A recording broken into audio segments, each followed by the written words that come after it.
Og jeg kan gerne sige TikTok, vi begynder med videoen. Det er, jeg skal synge Barbie Girl til halvvejs. 17 minutter ind i videoen. Ja. Jeg kan for godt, jeg synger. Nyd det. Yes. Og vi er hjemme hos ham, og nu skal jeg prøve at se, om jeg kan poste en video på YouTube. Og jeg har fået lov af ham til det. Så det er helt fint med ham, også at ja, vi bare sige ned videoen, og er klar fredag i morgen. Det er 26. januar 2024. Han er i. Jeg er med en af mine venner igen. Det er Jonas, en af mine gode venner fra skolen. Forklar du, hvad vi skal? Vi skal lege SPDK i dag. Sådan noget konsekvens. Sådan noget konsekvens, ja. Og nej, vi tager ikke procenter, for det er sindssygt kedeligt. Så han har en app på telefonen, der hedder sandhed eller konsekvens. Yes. Ønsker mig heller ikke, jeg dør. Det er nogle ret hårde nogle.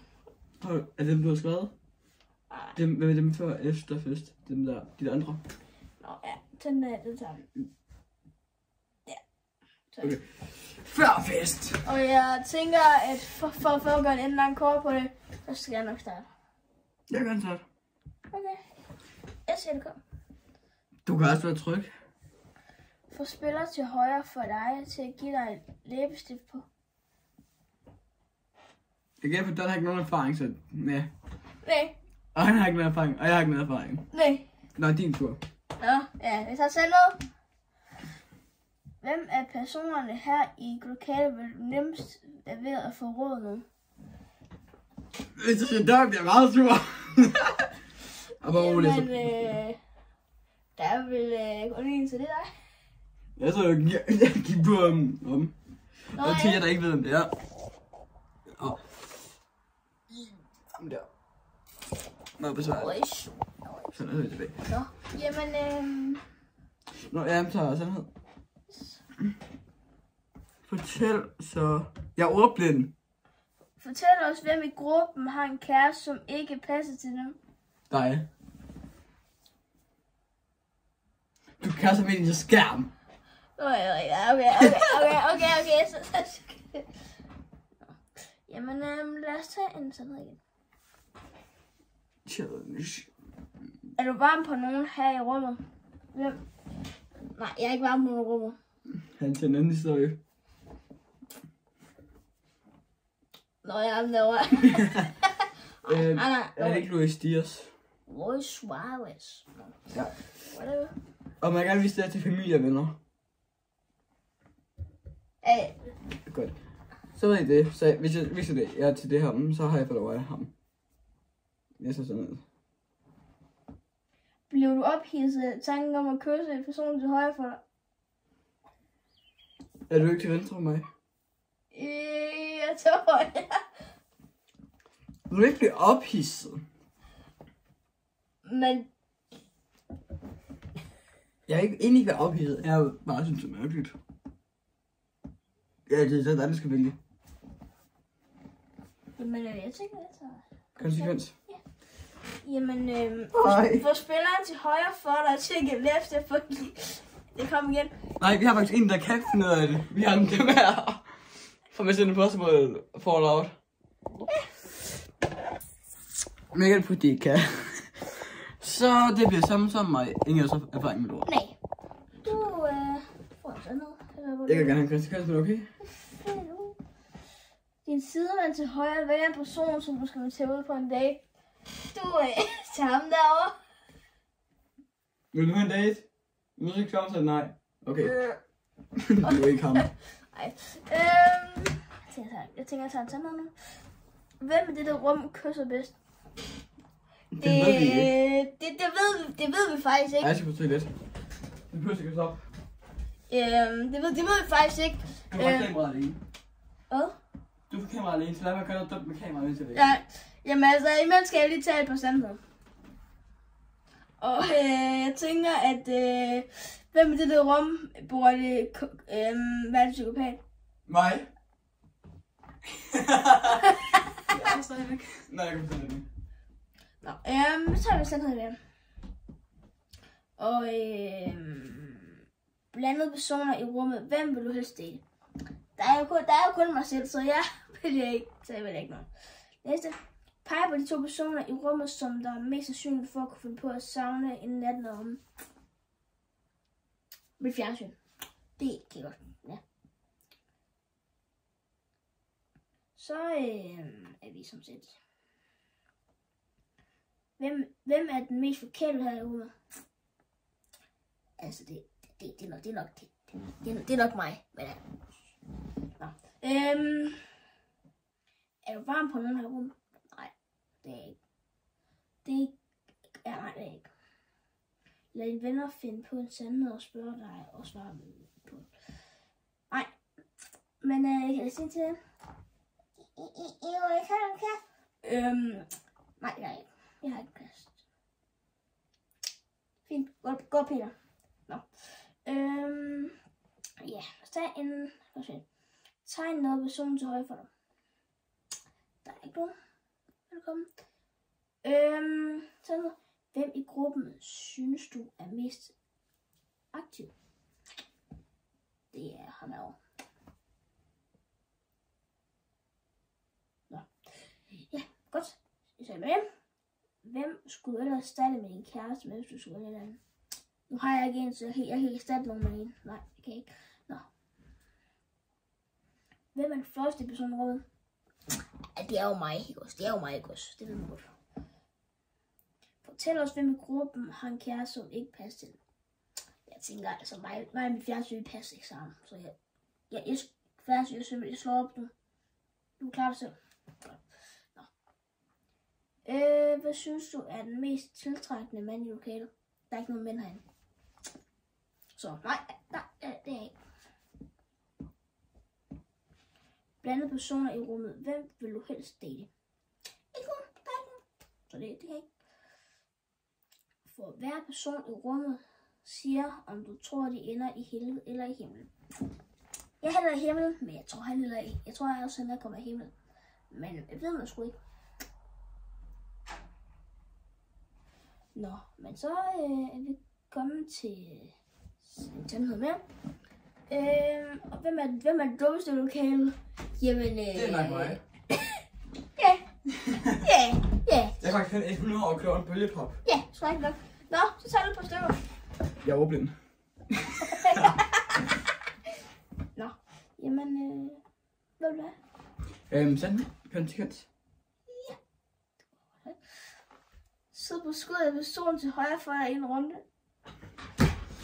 Nå, B. Hvad så mig? Der står min sol. Hvem er det flotteste ven? Ja, det er dig.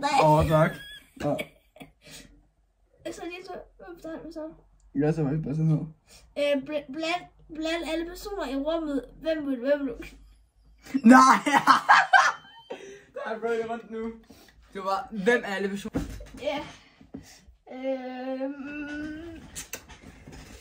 Ja, jeg kan så ikke sige dig. Men jeg er ikke bøsse.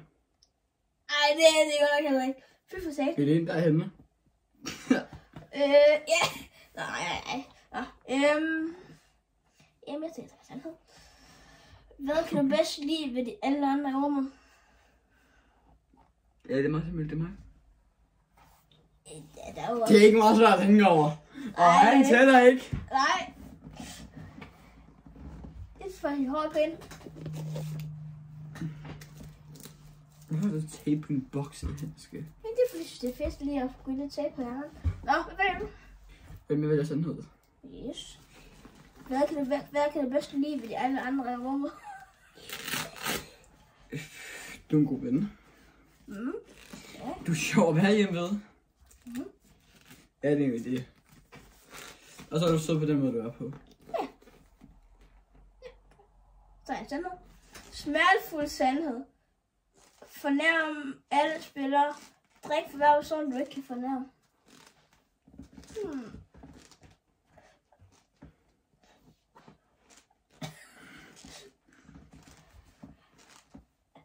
Jamen, jeg venter. Jamen, i morgen skal jeg til McDonald's i hele dag.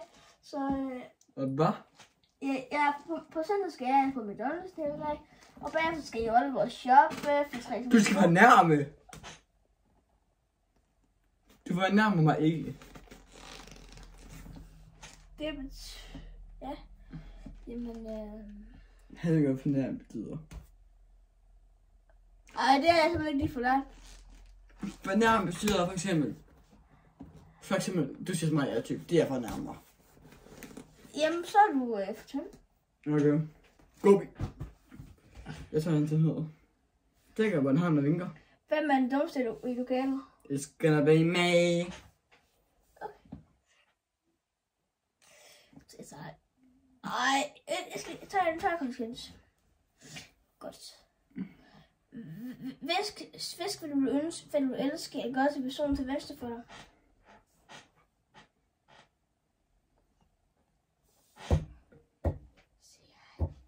Hvad? Hvad? Sig hej. Okay. Simpelthen. Det er du. Jamen, jeg tænker, til dig. Hvad? Det er dig. Hvad? Det var dig. Hvad? Det var dig. Det er så en konsekvens. Det får du. Den smed personen til højre for dig, og de andre spillere vælger sangen. Altså, Men hvad? Hvad så du? du skal nærmest for den personen højre for dig. Og de andre spillere vælger sangen.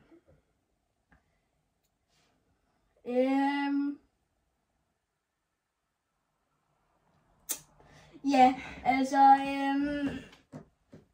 Hjælp mig. altså, du skal faktisk vælge to. 2 sange. Altså, du skal faktisk vælge, der er 2 muligheder i konsekvenser. Anden dans med dig, var der ikke noget musik, eller dans? Eller bare høre en sang? Eller, Spring over. ja, det gider jeg faktisk ikke. Den er ret træls. Okay, vi har 3 wildcards. Faktisk 4 i alt. Ja, og du brugte lige det ene. Så jeg har 3 tilbage. Og snart har jeg... Joke. Så har jeg 2 tilbage. Af alle i dette rum, hvem tror du mest succesrig om 20 år? Altså hvem der bliver mest... Populær. Ja, altså bliver først berig sådan rigtig... Hvem bliver først, for eksempel, filmstjerne? Ja, om 20 år. Forfatter. 20 år, siger jeg. Ikke for at det er egoistisk eller noget, det vil jeg gerne sige. Ja. Hvis man har læst mine historier. Ja. Jamen, Der jeg er så tænker... mange ting, jeg kan blive populær på. For eksempel, jeg kan være god til klovn. I cirkus. Og nej, ikke i tv-serien. Og hvis I ikke tror på mig. Jeg kan så gå til børneklovn. Kan man så der, det kan sige. Hey man, har I bestemt en klovn?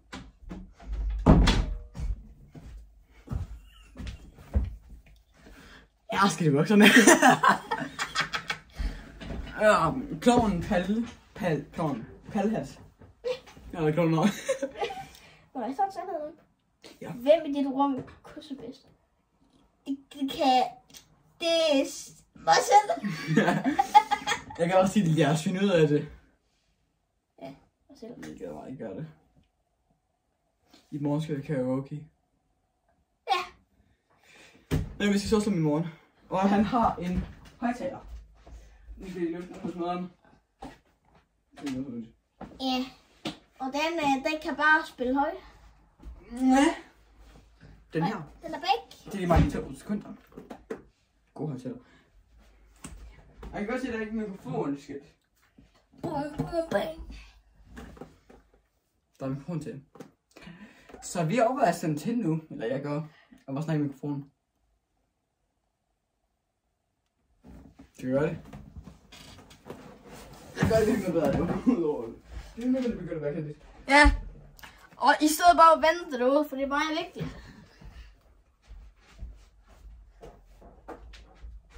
Tippe. Ja, nu er den tændt. Nu er den tændt. Hallo? Jo, nu er den tændt. Det bliver så dumt. Har jeg connectet den til en telefon? Eller har jeg connectet den til min? Og hvad egentlig? Du har connectet den til din boss. Nej.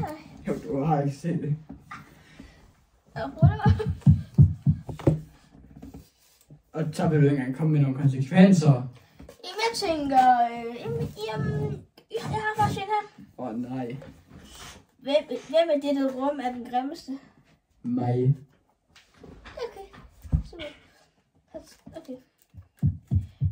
lad dine venner finde på en sandhed om... lad dine venner finde på en sandhed at spørge dig om, og svare på den. Kan du godt lide drenge? Nej. Okay. Jeg bruger det så. Bare roligt, jeg gør det, jeg keder mig lidt. Hvad siger du? Konsekvent. Det var meget højt.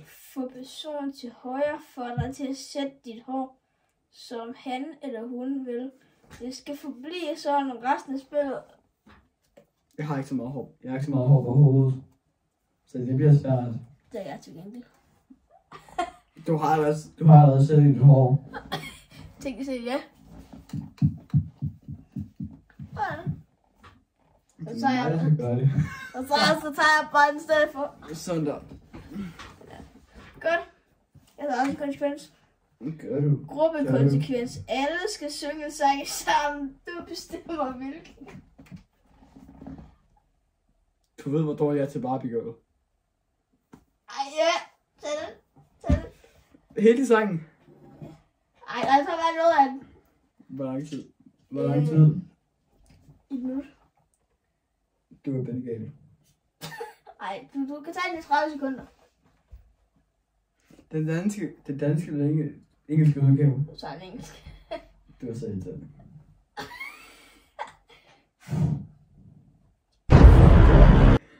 Jamen,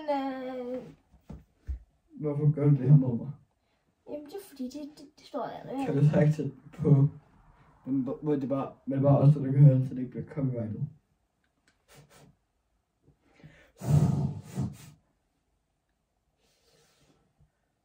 Klar? Ja.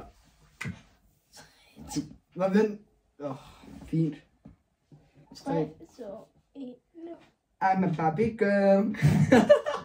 In a Barbie world. Like to imagine. Life is your creation. Come on, Barbie, let's go party. I'm a Barbie girl in a Barbie world. Life is your creation. Jeg kan ikke mere sange. First my hair, come on. Ja, jeg kan ikke mere sange. Nu må jeg forsøge på at sige bare. Det betyder, du skal løbe, der er 4 sekunder tilbage. Life is your creation. Come on, Barbie, let's go party. Ja. Sådan der. Tiden er gået, så. Tiden er gået. Stop. Yippie! Jeg kan godt kede mig. Godt. Jamen, så er det faktisk min tur, og jeg tænker, at... Lige skal han så. Ja, jeg tager også godt i fællesskab, kan jeg godt sige med sammen. Yippie! Og det bliver altså ikke med rolerhale.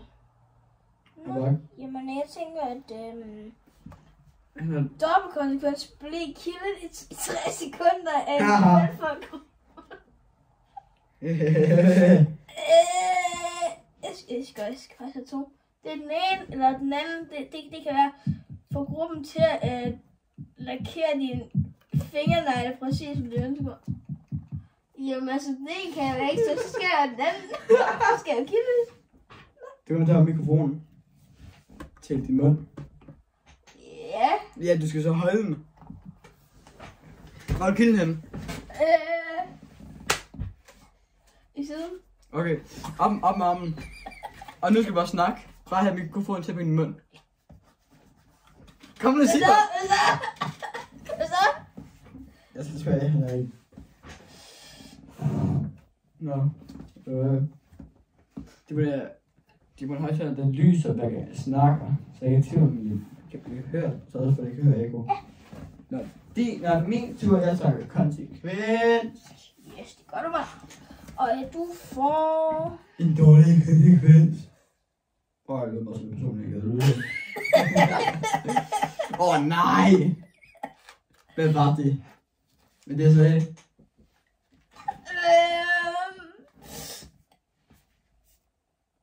Okay. Hvad står der? Okay. Lad personen ved siden af dig skrive noget frækt til en eller anden på din telefon. Det kan vi så ikke. Vi filmer med min telefon, så det bliver meget svært. Det er rigtigt. Men det vi kan gøre, det er, at du siger det face to face i morgen. Nej. Hvordan? Seriøst. Ja. Hvorfor har du fået 200, og kun har fået 1? Cheater. Lad gruppen tage et billede af dig i pinligste helle.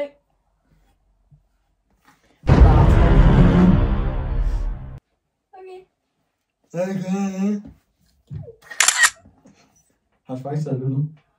Nej. Der. Fuck, det er fandme. Nå, jamen så tager jeg... Det skal blive YouTube. Så tager jeg en sandtæt. Hvis det er okay, der. Bliver du ophidset af tanken om at kysse personen til højre for dig? Jeg bliver måske ikke ophidset, men jeg har måske ikke lyst til det. Okay. Spørgsmål. Vil du være sur, hvis det kommer på YouTube? Nej. No! Godt, så er vi 2. Og han har faktisk en YouTube-kanal, der hedder Jonas 5 kroner. Jonas 500 kroner. Gå ind og følg den. Måske der video kommer op, jeg ved det ikke lige nu. Ja. Indtil bare beder om hans igen, og så lukker jeg den på hans. Og så poster videoen og lukker ud igen. That's your problem. That's our problem. Yes. Og i morgen, der skal jeg til. Jeg tænker, jeg lægger noget på min Instagram story, min Snapchat story og min TikTok story. Hvor jeg siger, jeg ved ikke om vi... Nej, jeg kan ikke live. Det kan jeg. Kan du livestream? Jeg kan være live på YouTube. Super, så livestream der. Så et tidspunkt i morgen aften, livestream vi nok om 24 timer, maybe. We don't know. Yeah. Så vi livestreamer. Jeg skal huske at sige dato til, når man ser videoen. Det er den 25.1.2024. Og jeg streamer den 26.1.2024. Jeg skal sige 26. det første år. Ja, og i januar, hvis nogen af det ikke lige kan få det rundt på måneder. Så den 25. januar 2024, præcis. Ja, ja. Og så er det gammel, jeg er 14, og jeg bliver konfirmeret den 20. april. Jeg skal se. Shut up. Hvor gammel er du? 13. Hvordan skal du blive konfirmeret? Den 29. april. Den 29. Okay, jeg glemmer ikke. Jeg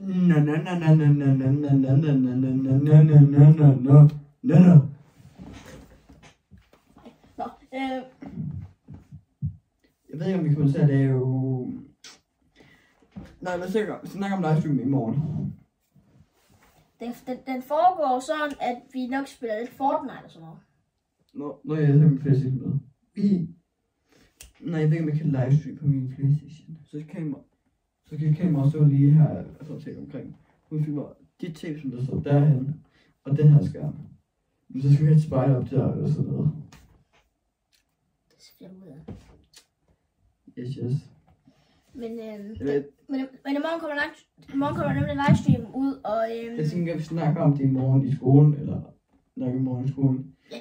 Så det jeg poster det, så snart jeg får det videre på, så det på min Instagram story, min Snap story, min TikTok story. Så jeg til at ikke følge mig på TikTok endnu, gå ind og følge, det er Lukas Nielsen. Så det er 7 eller 70 nok. 7, eller så det er Lukas Nielsen 70. Det er så med min Instagram, den hedder Lukas Nielsen 2. Gå ind for med dem. Så har lige holdt ud, kig med det. Og for hver, lad os sige, det kun er 5, der ser på Facebook, så skriver jeg snart der, og videre. Indtil har kanal. Jeg kan også se, at jeg skriver subscribe, og han kommer nok til at lave også noget på Snapchat med ham, hvor han siger det, og jeg kan udtale muligt. Så vi håber, at vi ser mange af jer, som overhovedet muligt, hvad klokken overhovedet. Jeg bruger til klokken er snart 8. Jeg skal snart hjem. Vi har faktisk været sammen lige siden klokken 2. Ish. Og klokken er 7, så vi har været sammen i 5 timer. Ja. Det er nærmest en skoledag for os. Ja, det er det. Nærmest. Ja, hvorfor føler jeg mig som en veninde, når jeg har mikrofonen sådan her? Jeg tror, at i morgen kommer vi til at lave noget karaoke. det bliver copyrightet. Ja, det gør det. Men i morgen laver jeg i hvert fald sådan, at det godt ikke findes. Og så snakker vi bare lidt om, hvordan hun har været.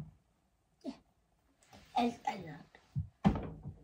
Og hvis det kan lade sig gøre, så hver weekend, eller hver anden weekend, så livestreamer vi på. Så filmer han også, der snakker over PlayStation, hvor jeg spiller om noget andet, hvad han spiller, så vi stadig snakker sammen. Og så livestreamer det. Yes. Det kunne være det. Jeg skal snart stå sådan her mikrofon, det er lidt andet om min. Bare rød for tilbage bagefter. Nu får jeg så ikke på det igen. Hvorfor er det med X-Factor? Så du X-Factor? Yes. Hvorfor er det eneste ikke X-Factor? Du er ikke lige kommet i gang med det. Det synes jeg bare så kedeligt. Folk tror ikke, jeg har talent til at blive et tv-program. Ja. Og Blackburn er hovedet op i sin... Der er børn til stede. Okay, ja. Ej. Blackman tænker sig ikke om. Ja. Børn til stede!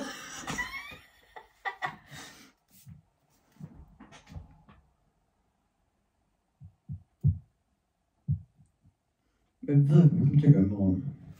Nej, det. Vi ved, hvad vi laver livestream. Jeg tror, det bliver efter aftensmad. Ja. Så bliver det dejligt at sove som en Jonas for anden gang. Og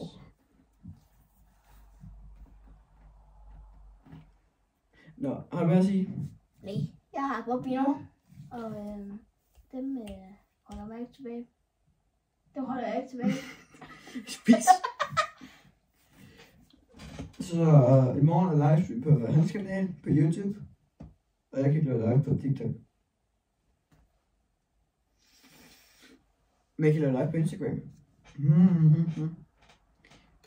Jeg tror, jeg laver live på Instagram. Hvor jeg ser det ham, der kan bruge sin telefon til sandhed eller konsekvens. Lige nøjagtigt. Nej, jeg bruger YouTube i stedet for. Ja, det. Så skal du downloade appen. Ja. Yes. Så det var for i dag. Okay, er det godt? Jeg ser i morgen.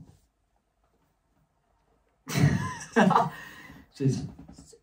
Ha' en god dag. Ha' en god weekend. Vi ses ikke livestream. Så ikke. Ses.